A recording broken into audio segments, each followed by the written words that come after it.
Hello everyone, so hi this is Saurabh Raina. इस video में हम डीएनएफ ब्लॉक एलिमेंट के जितने भी सारे पीवाईक्यू आए थे 2025 बोर्ड में, ये सारे पीवाईक्यू हम प्रैक्टिस करेंगे। और अगर आपने चैप्टर पढ़ा नहीं है तो मैंने वन शॉट बनाया है डिटेल में, वहां से आप ये पूरा चैप्टर पढ़ सकते हो, उसके बाद ये क्वेश्चन प्रैक्टिस कर सकते हो। और इस वीडियो का पीडीएफ आपको टेलीग्राम पे मिल जाएगा, जिसका लिंक डिस्क्रिप्शन में है। डीएनएफ ब्लॉक एलिमेंट का पहला पीवाईक्यू है 2025 का 3 मार्क्स का क्वेश्चन है। हमें 3D ट्रांजिशन सीरीज यहाँ पे दिया, हमें आंसर करना है फॉलोइंग क्वेश्चन को। सबसे पहला, copper has exceptionally positive E not of M2+ to M value y। अब ये जो कॉपर है, एक्वस मीडियम में 2 इलेक्ट्रॉन रिमूव करना काफी डिफिकल्ट होता है, तो इसका ई नॉट का वैल्यू ज्यादा होता है। ऐसा इसलिए होता है in case of copper the sum of enthalpy of atomisation. अब क्या होता है, जब आप कॉपर सॉलिड से कॉपर गैस में कन्वर्ट करते हो 1 मोल, तो जो एनर्जी की रिक्वायरमेंट है उसे इंथैल्पी ऑफ एटमाइजेशन कहते हैं। साथ में जो आयनाइजेशन इंथैल्पी है, आप 2 इलेक्ट्रॉन रिमूव करते हो, जो एनर्जी रिक्वायर्ड है दैट इज आयनाइजेशन इंथैल्पी। इन दोनों का जो सम है it is greater than enthalpy of hydration. जब कॉपर 2+ में कन्वर्ट होता है ना, तो इसका साइज स्मॉल हो जाता है, वाटर के मॉलिक्यूल इसे सराउंड करते हैं, एज ए रिजल्ट ना ये एनर्जी रिलीज करता है, जिसे इंथैल्पी ऑफ हाइड्रेशन कहते हैं। अब ये जो sum of enthalpy of atomisation and ionisation enthalpy है, ये ज्यादा होता है as compare to enthalpy of hydration. तो इंथैल्पी ऑफ हाइड्रेशन इसे कंपनसेट नहीं कर सकता, सो दैट्स वाई जो ई नॉट है कॉपर का वो पॉजिटिव होता है। बी पार्ट है, which element is strong reducing agent. एक एलिमेंट है स्ट्रॉन्ग रिड्यूसिंग एजेंट है, +2 ऑक्सीडेशन स्टेट एंड वाई। अब ये जो क्रोमियम 2+ है, ये स्ट्रॉन्ग रिड्यूसिंग एजेंट है, मतलब खुद ये क्या हो जाता है, ऑक्सीडाइज हो जाता है, कन्वर्ट हो जाता है Cr3+ में। क्योंकि ये जब Cr3+ होता है तो इसकी D3 इलेक्ट्रॉनिक कन्फिग्रेशन होती है, और हम कोऑर्डिनेशन कंपाउंड में पढ़ेंगे जो D ब्लॉक है वो स्प्लिट हो जाता है T2G एंड Eg ऑर्बिटल में। तो जो T2G है वो क्या हो जाता है, हाफ फिल्ड हो जाता है। T2G क्या हो जाता है, 3 हो जाता है, हाफ फिल्ड होता है, तो हाफ फिल्ड ज्यादा स्टेबल होता है। सो दैट्स वाई जो क्रोमियम है 2+ से 3+ में कन्वर्ट हो जाता है। नेक्स्ट क्वेश्चन है, सी पार्ट है, Zn2+ salt are colourless and why. Zn2+ salt colourless इसलिए होते हैं क्योंकि इसका 3d10 होता है, इसका जो d ऑर्बिटल है वो कंप्लीटली फिल्ड होता है। कंप्लीटली फिल्ड d ऑर्बिटल होने की वजह से there is no unpaired electron, और कोई अनपेयर्ड इलेक्ट्रॉन नहीं होने की वजह से ये dd ट्रांजिशन शो नहीं करता। सो दैट्स वाई जो जिंक के सॉल्ट है वो कलरलेस होते हैं। नेक्स्ट है question number 2, complete and balance the following chemical equation.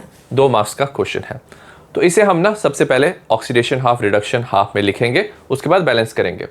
जैसे I नेगेटिव है, I2 में कन्वर्ट हो रहा है, ऑक्सीडेशन हो रहा है, 2 इलेक्ट्रॉन यहाँ पे आ जाएंगे।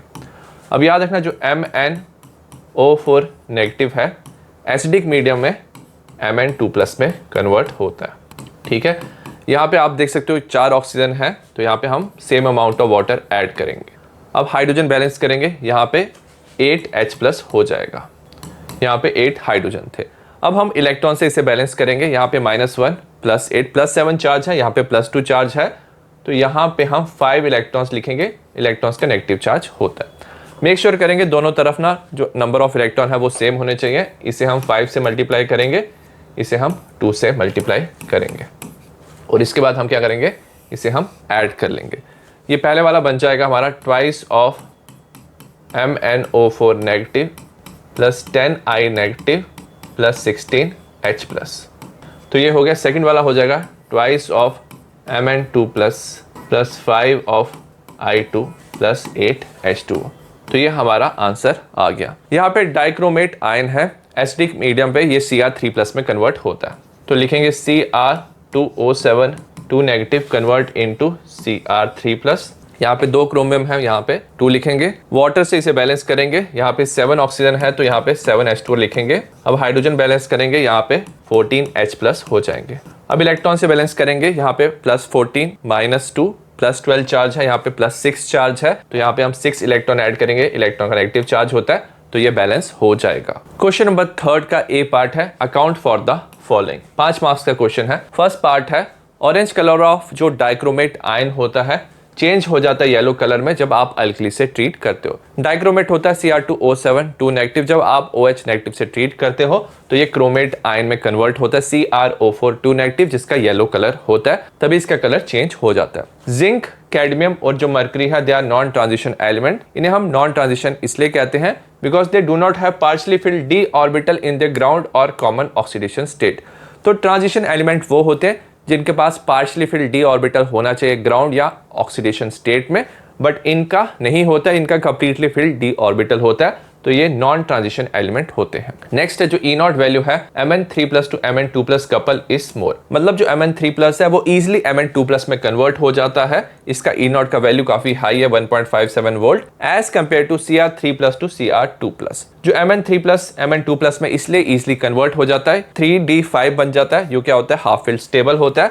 मेरा जो क्रोमियम 3+ है ये हमने पढ़ा था, ये T2G3 होता है, हाफ फिल्ड होता है according to crystal field theory. T2G3 orbital half filled जो है वो स्टेबल होता है, बट यहाँ पे ये कन्वर्ट होता है 3d4 में। सो दैट्स वाई जो Mn3+ है उसकी ज्यादा टेंडेंसी होती है कि वो रिड्यूस हो जाता है Mn2+ में 3d5 में, क्योंकि जो हाफ फील्ड d ऑर्बिटल है वो स्टेबल होता है। बी पार्ट है what happen when manganate ion undergo disproportionation reaction in acidic medium. Acidic medium में ये डिसप्रपोर्शनेशन रिएक्शन शो करता है मैग्नेट आयन। इसका खुद का ऑक्सीडेशन नंबर क्या है? +6 है।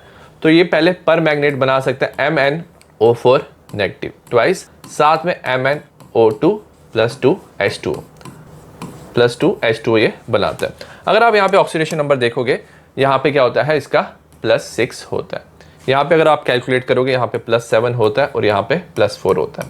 तो एक तरफ ऑक्सीडेशन नंबर इंक्रीज हो रहा है, एक तरफ डिक्रीज हो रहा है, तो इसे हम डिसप्रपोर्शनेशन रिएक्शन कहते हैं। नेक्स्ट KMnO4 को जब आप हीट करते हो 513 केल्विन में, तो ये कन्वर्ट होता है K2MnO4 में, साथ में MnO2 में, साथ में O2 में। तो ये रिएक्शन है। क्वेश्चन नंबर 4 है आंसर द फॉलोइंग क्वेश्चन। ये 5 मार्क्स का क्वेश्चन है। पहला है what is misch metal give its one use. जो मिश मेटल है ये अलॉय होता है लेंथेनॉइड मेटल का।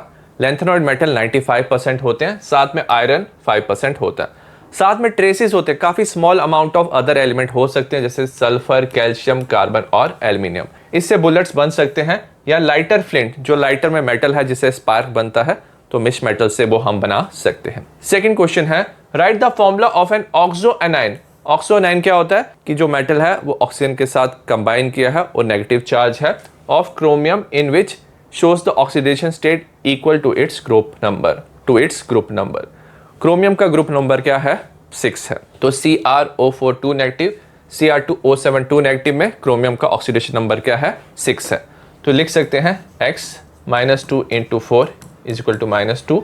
ओवरऑल ये +6 हो जाएगा। सिमिलरली 2x -2 × 7 = -2, 2x -14, इसे आप सॉल्व कर लोगे तो x हमारा +6 आ जाएगा। तो दोनों क्या है? ऑक्सो एनाइन ऑफ क्रोमियम है, जिसमें क्रोमियम का ऑक्सीडेशन नंबर +6 है, जो ग्रुप नंबर के भी मैच करता है। थर्ड क्वेश्चन है व्हाई डज वेनेडियम पेंटाऑक्साइड जो V2O5 है ये कैटलिस्ट की तरह क्यों एक्ट करता है? It act like a catalyst due to its ability to exhibit variable oxidation state. क्योंकि जो वेनेडियम है ये वेरिएबल ऑक्सीडेशन स्टेट शो करता है, तो ये रिएक्टेंट के साथ डिफरेंट ऑक्सीडेशन स्टेट में कंबाइन करके प्रोडक्ट बना सकता है। साथ में ये ऑल्टरनेट पाथ प्रोवाइड करता है bye lowering the activation energy. Activation energy को कम करने से क्या होता है, जो ज्यादा रिएक्टेंट है वो प्रोडक्ट में कन्वर्ट हो जाते हैं। क्वेश्चन नंबर 4 है why does transition metal have high enthalpy of atomisation. जो ट्रांजिशन मेटल है उनका हाई इंथैल्पी ऑफ एटमाइजेशन इसलिए होता है क्योंकि उनके पास अनपेयर्ड इलेक्ट्रॉन होते हैं।